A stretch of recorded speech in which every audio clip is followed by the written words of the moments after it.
শিবির নিয়ে বনগাঁয় চরম রাজনৈতিক তরজা। হিন্দু সার্টিফিকেট ইস্যুতে শান্তনু ঠাকুরকে ঘিরে বিস্তর অভিযোগ। বনগাঁয় হিন্দু জাতির সার্টিফিকেট ইস্যু নিয়ে বড়সড় বিতর্ক তৈরি হয়েছে।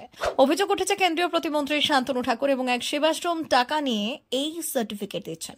বনগাঁ পৌরসভার পুরপ্রধান গোপাল শেঠ কেন্দ্রীয় স্বরাষ্ট্র মন্ত্রকের কাছে লিখিত অভিযোগ পাঠিয়ে দাবি করেছেন সিএএ শিবিরের আড়ালে সাধারণ মানুষের কাছ থেকে অর্থ নেওয়ার ফাঁদ পাতা হয়েছে।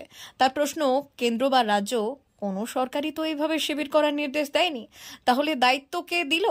সিএ নামে এখানে দালালি চলছে under the leadership of honourable minister central গভর্নমেন্টের শান্তনু ঠাকুর এবং এখানকার ভারত সেবা সংঘের সুভাষ মহারাজ কি অঙ্গদা মহারাজ নাকি এদের নামে এরা বিভিন্নভাবে হিন্দু সার্টিফিকেট নামে এখানে গিয়ে সার্টিফিকেট দিচ্ছে। তারা কি জাত কি ইয়ে জানে না, তার সত্ত্বেও দিয়ে দিচ্ছে যে তার বিনিময়ে টাকা নিচ্ছে, তারপরে তার নোটারি করতে টাকা নিচ্ছে। সরকারের কাজ, আমরা রাজনৈতিক দল, যদি কোনো সরকার গভর্নমেন্টের কোনো পলিসি থাকে আমাদের স্টেট গভর্নমেন্ট সেটাকে রাজ্য কেন্দ্র রাজ্যকে জানায়, রাজ্য সেটাকে ইমপ্লিমেন্ট করার জন্য যে দেয়। ইভেন নির্বাচন কমিশন বলেই দিয়েছেন যে কোনো রাজনৈতিক ব্যক্তিত্ব এর মধ্যে ঢুকতে পারবে না। ভোটার লিস্টের কাজ করছে বিএলও। গোপাল শেঠ আরও অভিযোগ করলেন, বাংলাদেশ থেকে লোক এনে কিছু আইনজীবীর সহায়তায় নোটারি করে তাদের দীর্ঘদিনের বাসিন্দা হিসেবে দেখানো হচ্ছে, তারপর দেওয়া হচ্ছে হিন্দু সার্টিফিকেট। এই প্রসঙ্গে বিজেপি নেতা দেবদাস মণ্ডল বললেন, গোপাল শেঠ বিভিন্ন জায়গায় অভিযোগ করে বেড়ান, কিন্তু তার কোনো প্রমাণ পাওয়া যায় না, কোনো রিপোর্টও আসে না। তার দাবি, নাগরিকত্ব ও ভোটার তালিকায় নাম নথিভুক্তির জন্য মানুষের আবেদন দেখেই বিরোধীরা ভয় পাচ্ছে।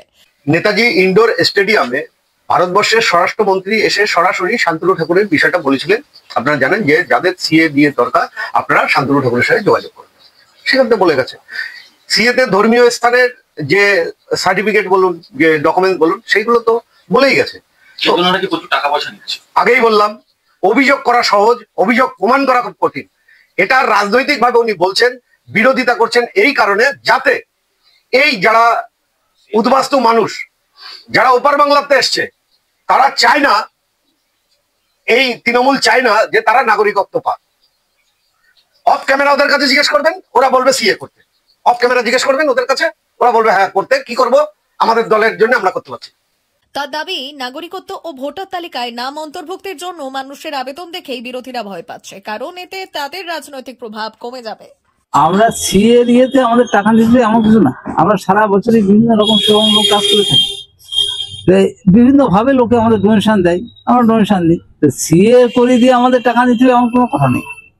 আর আমরা এর অনেক আগেই আমরা বন্ধ করে দিয়েছি, এসব অভিযোগ ওঠার আগেই আমরা সব বন্ধ করে দিয়েছি। আমরা কোনো সার্টিফিকেট এর আগে যা দিচ্ছি সব দেখে শুনেই দিচ্ছি, না দেখে শুনে আমরা কাউকে সার্টিফিকেট দেয়নি।